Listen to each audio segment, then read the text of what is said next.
Xatolar kundaligi birinchi xato. Men hayotim davomida bir necha million dollar topganman, lekin millioner bo'lish va million dollar topish ikkita boshqa narsaligini kech tushunganman. Nimaga o'zi bu narsa paydo bo'lgan? Instagramda bitta videoga ko'zim tushib qolgan.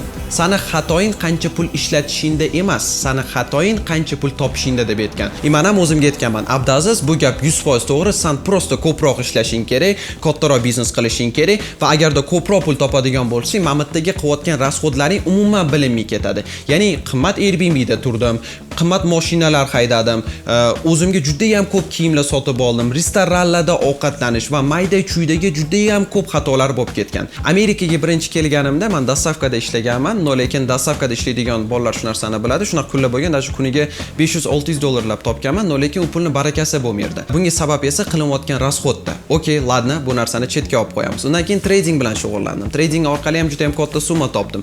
Lekin srazu уже bu narsa menga hissiyot berdi. U paytlar o'zi Instagramga, YouTube'ga videolar olmaydim, hech qanaqa kontent qilmaydim, sababi meni psixologiyam juda ham boshqa bo'lgan. Miamiga borib, boshqa joylarga borib, yaxtalarda vaqt ketkazib, pulni ko'proq sochib, mana shunaqa xayol. Ya'ni boshqa insonlarning hayotini уже ko'rib boshlaganman. Ya'ni YouTuberlarni, aytaylik, Iman Gadzi bo'ladimi yoki boshqa YouTuberlar hammasi qimmatbaho mashina haydaydi, o'ziga qimmat uylarda turadi, qimmat soatlar taqadi. Shularning hayotini ko'rib, men ham wow deganman-da, men ham shunaqa bo'lmoqchi bo'lganman. Ya'ni lekin tushunmaganmanki, to birinchi senda shuncha pul bo'lishi kerak, undan bir 100 baravar ko'p, чтобы shu pulni ishlatgan taqdiringda ham shu pul senga ta'sir qilmasligi uchun deb bu narsani miyamga yetkazib bera olmaganman. Ya'ni ne shu pul topsam, shu pulni ishlatishga harakat qilganman. Bu meni eng katta qilgan xatolarimdan biri. Ko'pchilik aytishi mumkin, "Bay aka, bu oddiy narsa-ku" deb. Lekin ishoning, sizda ham shunaqa narsa bo'lgan bo'lishi mumkin. Ya'ni hozirgi paytda O'zbekistonda ko'p qimmatbaho mashina haydaydigan yoki ota-onasiga qimmat mashina sotib olib beradigan bolalarni ko'ryapsizda. Bu narsa yaxshi, lekin agarda siz birinchi topgan pulingizni srazu o'zingizga investitsiya yoki de biznesingizga investitsiya qilmaydigan bo'lsangiz, u pul вообще yo'qolib ketadi. Shunaqa paytlar bo'lgan, to'shto aytishadi-ku, pul senga keladi, lekin pulni ushlab qolish bu seni qo'lingda degan narsa bor. Shu narsaga amin bo'ldimki, har safar rasxodlarni yozib yurish kerak va bo'lmaydigan narsalarga pulni ishlatishga harakat qilish kerak emas.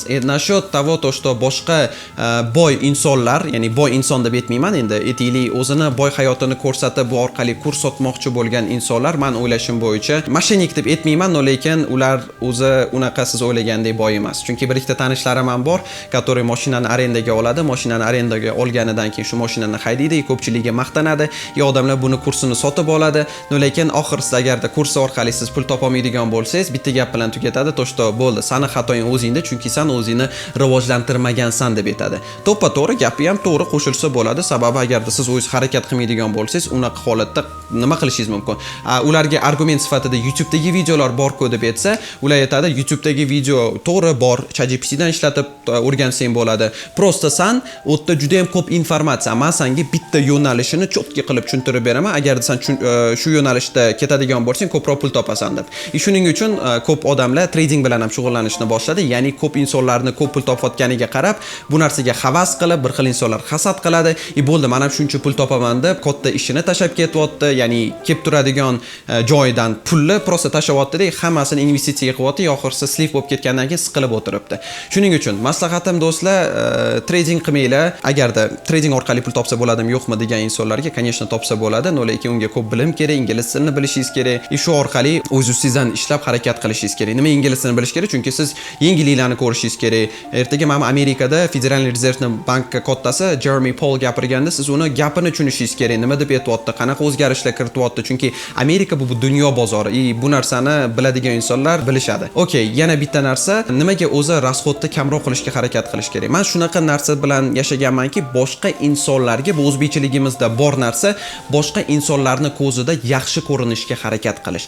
Agarda men Instagramimga qimmat mashina qilib qo'yadigan bo'lsam, bo'ldi, odamlar menga havas qiladi, menga bilmayman bu narsa qanaqadir hissiyot olib keladi. Вообще zo'r o'zimni his qilaman yoki qimmat joylarda yashaydigan bo'lsam yoki qimmat uyini ko'rsatadigan bo'lsam yoki qimmat restoranlarda yuradigan bo'lsam, qimmat kiyim kiyadigan bo'lsam, bo'ldi. Insonlarning xayoli menga muhim, ya'ni boshqa inson men haqimda nima fikrda bo'lishi men uchun oxirgi paytda juda ham muhim bo'lib qolgan. Hali ham bu narsani o'zgartirishga harakat qilib kelyapman, lekin bu orqali o'zimga ham va sizga ham shu narsani aytmoqchimanki, insonlar nima deb o'ylayversin. Ular har doim o'ylab kelishadi.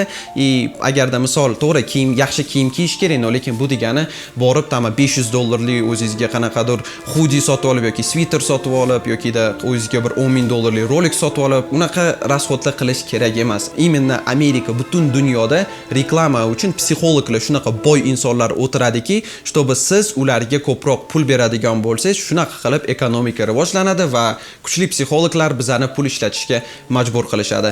Bu haqida keyingi xatoda aytib beraman. O'ylashim bo'yicha bu video sizlarga foydali bo'ldi. Yana bir marta qaytaraman. Agarda siz hozirgi paytda ko'p pul ishlatayotgan bo'lsangiz, yaxshilab o'ylab ko'ring, nimaga o'zi u pul ketyapti va u pulni ishlatish sizga qanaqadir baxt olib keladimi yoki sizga kelajakda foyda olib keladimi? Do'stlar, sizga ham o'zimga ham shu narsa именно challenge sifatida aytaman. Ekonom qilishga harakat qilinglar va ekonom qilib, xudo xolasa bir $2-3 million topganimizdan keyin o'zimizga bir mayli $100,000 ga bitta mashina sotib olsak arziydi deb o'ylayman. Yana bilmadim. Kommentariyada o'z fikringizni yozib qoldiring.